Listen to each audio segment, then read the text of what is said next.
Thank you, Surinder. I now invite our three panelists to come up to the table here, and there will be a Q&A session for our fine panelists.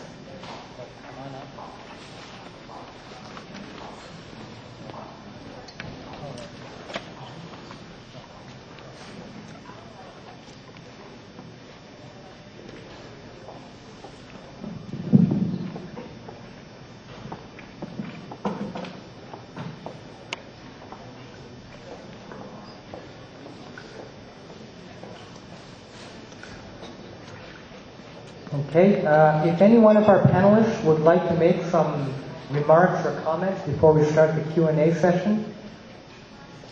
Going once, going twice.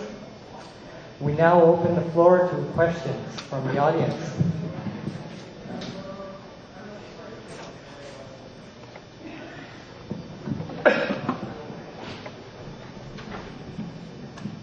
Hi, this question is for, sorry, I got your name. You're talking about the Economic Freedom Index. Fred, thank you. MacMahon, that's right. I just wanted to know, in the slides that you put up, where does China rank in that overall Economic Freedom Index?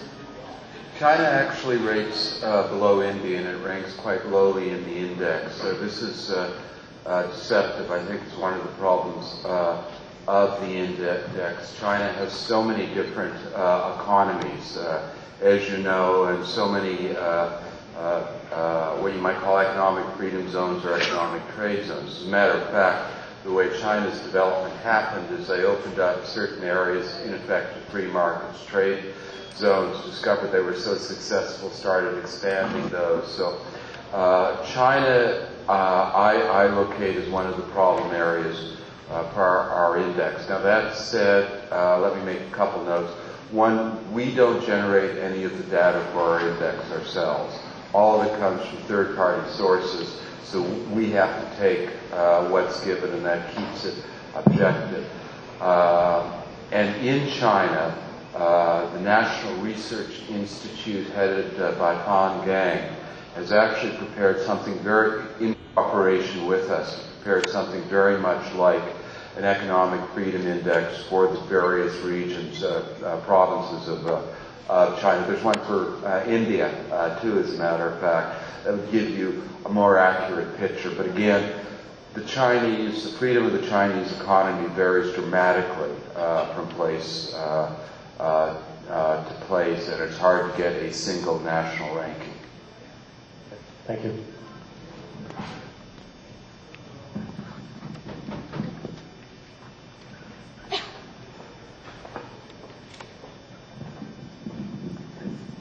Hi, it's Mark Werner. A question I have for you. I'm a lawyer here in the city, and I've also done a lot of work internationally as a lawyer, particularly 4 years working at the OECD in Paris. One of the observations that I've made traveling around the world and consulting with foreign governments and international businesses is that Canada hasn't done a very good job, it seems to me, in building off its multicultural foundation in terms of business opportunities and openness. I'm thinking I've done a lot of work in South Africa, and before that did a lot of work in divesting, UT and days of apartheid and McGill. And yet there's no dividend that Canada got for the goodwill from those activities when South Africa was free. And my point is, I guess the question I have for you is just your thoughts on that. And with respect to India, I think it's an issue also with China. Seems to me, looking at it, we haven't got much of a dividend from being the first into China. Doesn't seem to me, looking at it, we got much of a dividend from having this huge South Asian population in Canada. What can be done? What is to be done about that? How do we get Canada to actually focus on doing something with that can benefit both sides?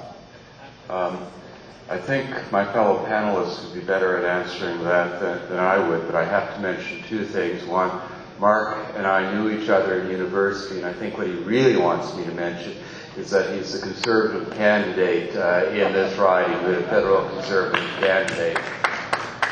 But other than that, I think my fellow panelists would have a much better sense. I think it's a true observation And I'll mention something about what I myself am trying to do. I came here about 40 years ago.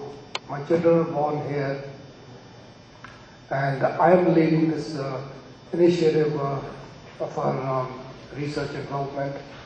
And most of the support that I have been successfully able to get is from US and not from Canada. I think, I don't know the reasons, but I think we have some kind of either policy issues or some other issues that we are not ready to take advantage of, as you mentioned, the multicultural nature of this country. There are about 1 billion people of Indian origin in this country. That represents about 3% of the population, and yet we are unable to take advantage of that, and as effective fashion. It's something for the politicians to take. The Canadian government has been slow in moving to India, even though Chrétien tried to have a delegation way back, but it was not quickly followed up. Americans have just taken the whole thing in such an aggressive way, and they are the preferred country to do business with, and not just because they are the largest, but they are aggressive, they're moving forward, they are willing, and they are going to take the benefits out of that. I think we want the